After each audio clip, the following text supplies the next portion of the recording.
Hey everybody, welcome back to Mods.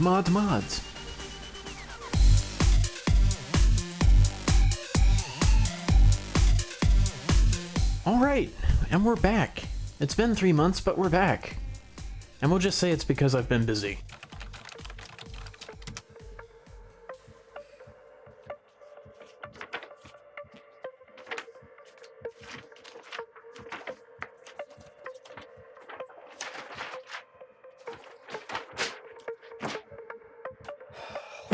It's definitely because I've been busy. Alright, so today we're looking at some visual aesthetic mods again. At first, there's some small ones, and then we're going to go into our main one that involves lighting. So, first we're going to address the colorful stars, and in fact that's actually what this mod is called. It's called Colorful Stars by 613521511. And all it does is it just sets a random variable. That's an annoying little bug, isn't it? Sets a random variable, and every single star has a random color. Now, by default, it starts off with 1,500 colors that a star can possibly be. Now, you can go into the config file and tell it to be, at most, 20,000 different colors, which at that point, it really doesn't matter that much. It makes it kind of unrealistic, but it's really cool. It's really cool. So the other mod that is really obvious at this point is Hardcore Darkness by Lumion. And what it does is it removes the minimum light value that Minecraft has by default, so it can get pitch black. I'm looking straight down and there's nothing. And there's 3 different modes. It's a little difficult to show them because I'd have to close the game out of the world and then change the config file and bring it back up. So I'm running in the default mode 0, which means there's no minimum light from the blocks or the sky. Now you could go into a mode that gives the minimum light from the block light, or you can go into a mode that has no minimum for the block light, and the skylight is given a little, and it depends on what phase the moon's in. So if that mode were active, there'd be more light right now because it's almost a full moon, and a new moon it would be pitch black. So, with that being said, let's go into the facility, and now, to go into the facility, things have changed a little bit. When we upgraded the server, some of our stuff broke. So we've had to improvise, and we're now using the elevator from OpenBlock, and we come into the facility, and you can see that there's some dark ominous to it, ominous darkness. Words are hard sometimes. And the rooms that are still lit are lit by the good old vanilla glowstone. Now, that's great for small things, but when you're trying to do large rooms like this, it doesn't always work. Although this hardcore darkness does give a nice aesthetic, because you could do some really nice horror maps with this. You can get entirely lost in this stuff. Anyway, let's turn on the lights and introduce the third mod here. This is the FloodLights mod by Kirdos, if I didn't say that wrong. And what it does is it adds a series of blocks. These are considered electric floodlights, meaning they're powerable by RF, UE, or EU, depending on what mod flavor you like.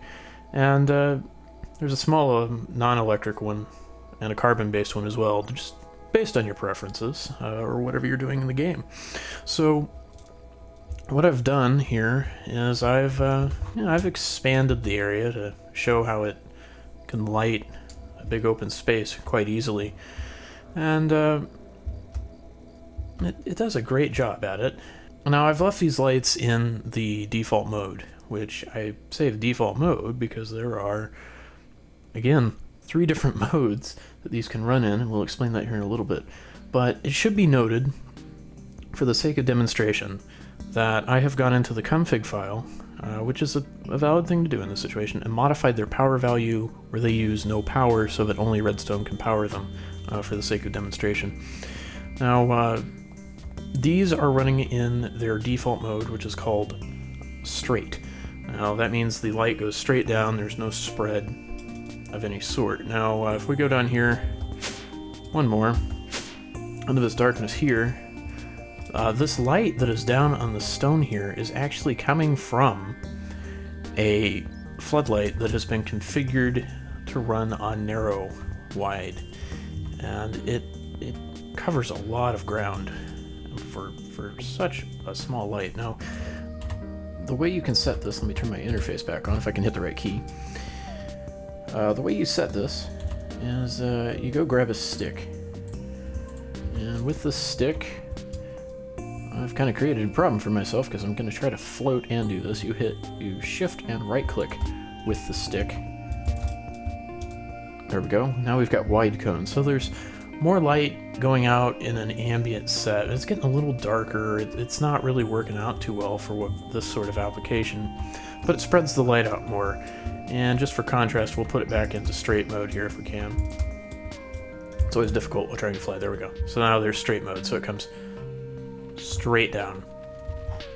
And it kind of lights up around it. Now if you turn it off just to show it... Oh.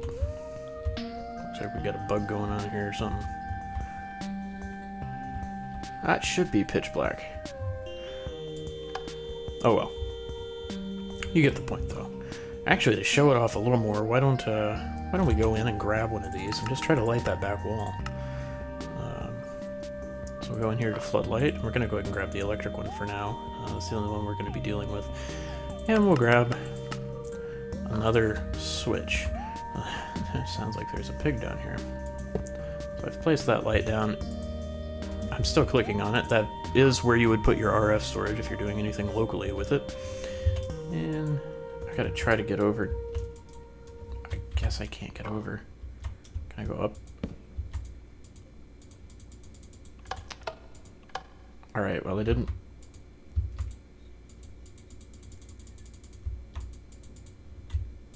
Apparently I just can't put it down. Alright. So,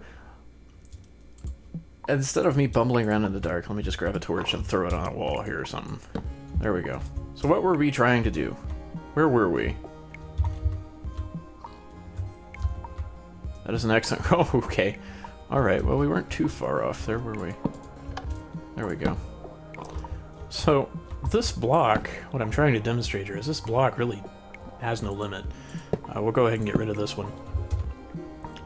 It can, you know, it's lighting this whole space quite well, and that's on its default mode. So, if we come up here, and so that I'm not trying to fly and do it, I'm sure that I can do it. We're gonna change that mode. Well, we're gonna try to change that mode. Might have to do it just from the front, which would be an understandable thing. Oh my gosh. Alright. That's the one downside of those elevators. But,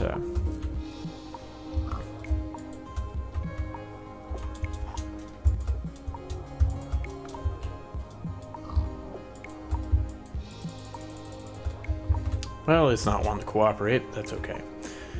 We've demonstrated it with the other side, but this is a great mod, because if you want to light something up from a long distance or something, you could make all sorts of nice custom maps with this. Unfortunately, you'd have to have the mod installed, but you could do some really nice aesthetics. Now, there are some other light fixtures, as you probably saw here a couple seconds ago, in this mod, so we're going to come up one more level. There we go. And we've got both of them here. So this is the small fluorescent light. It, much like its counterpart of the floodlight, requires some redstone to tell it to turn on or off. Now, something that does exist with all of these, if you take a bare hand and shift right click, much like we did with everything else, you can invert it, meaning if it gets a redstone signal, it turns off rather than on, so you can do some complicated circuitry with that if you're one of those people. And here is the square fluorescent light. Same principle, just takes up a whole square. And there's two more little light options. Now, if we go in here and look, there is the grow light and the UV floodlight. So let's go ahead and come down here and take a look at these.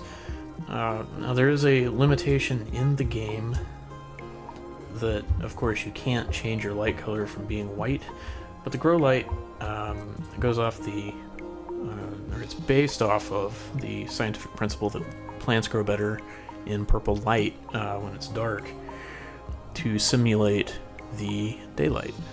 So, say there was a little flower garden here or something. If I'd been prepared, I would have had one. And it'll actually help your plants grow as if it's daylight. Now, that's pretty much it, and I just broke it there.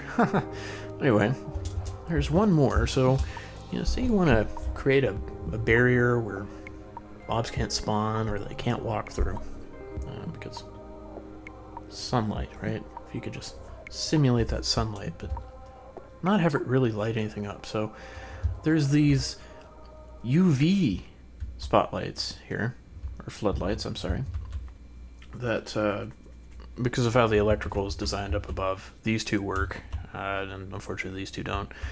What it does is it creates like a visible thing that you can see, and if mobs like skeletons or zombies try to walk in here, they catch on fire and or refuse to spawn, much like they would if the sun was out or if there wasn't a lot of light. Now, you can go shut the lights off, and this will still exist. Let's show you here real fast. Didn't really plan this through when we designed this. So everything will start shutting off. The game will lag a little bit. Some elements of the game will actually change their appearance entirely, and I'll get lost in darkness. So here we are. So this is still here, and one of them is shut down. So it can be pitch black, and nothing that's, we'll say, allergic to sun in the game will be able to walk through that or spawn in there. It's a fancy little feature. Now, I'll turn these back on because it's a little hard to navigate in the dark. You can, with the assistance of wool, or not wool, I apologize, dye. With the assistance of dye, which is in the crafting stuff, let me find it here. There we are. We'll take some orange dye. Yeah, we'll dye it orange. You can change the appearance of these. Now, in testing earlier, we ran into a problem with this version, which is 1.8.9. We ran into a problem that it understood that it was supposed to dye itself, but it wasn't doing it live in the game until we restarted the world. So, for sake and sanity, that's exactly what we're going to do.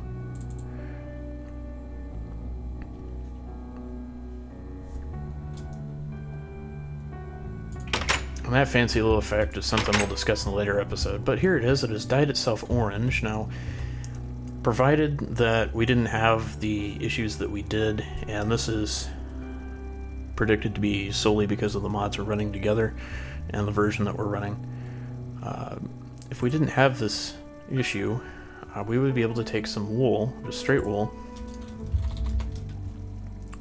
which doesn't quite look like wool in this pack, and hit it with it according to the documentation here, and it would go back to its gray color. Now it should be noted that if you're using Buildcraft, IC2, there's another one in there I can't remember off the top of my head, you can use a wrench to change the lighting mode that we discussed earlier. And you can also use some of those elements to power them if you don't reset your configuration. So that is the Fluorescent Lights mod. It is currently ported for 1.9.4, but it is noted on their website that it should work with 1.10.2. That's about all we have today.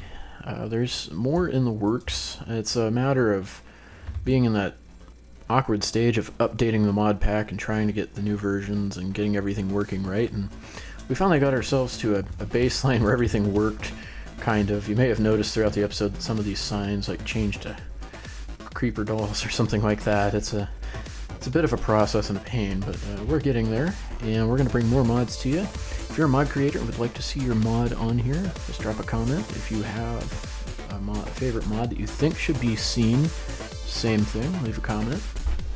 All the mods used in this video are listed in the description, and I hope you check them out. They're really cool. And until next time, I'll see you in the next video. Bye-bye!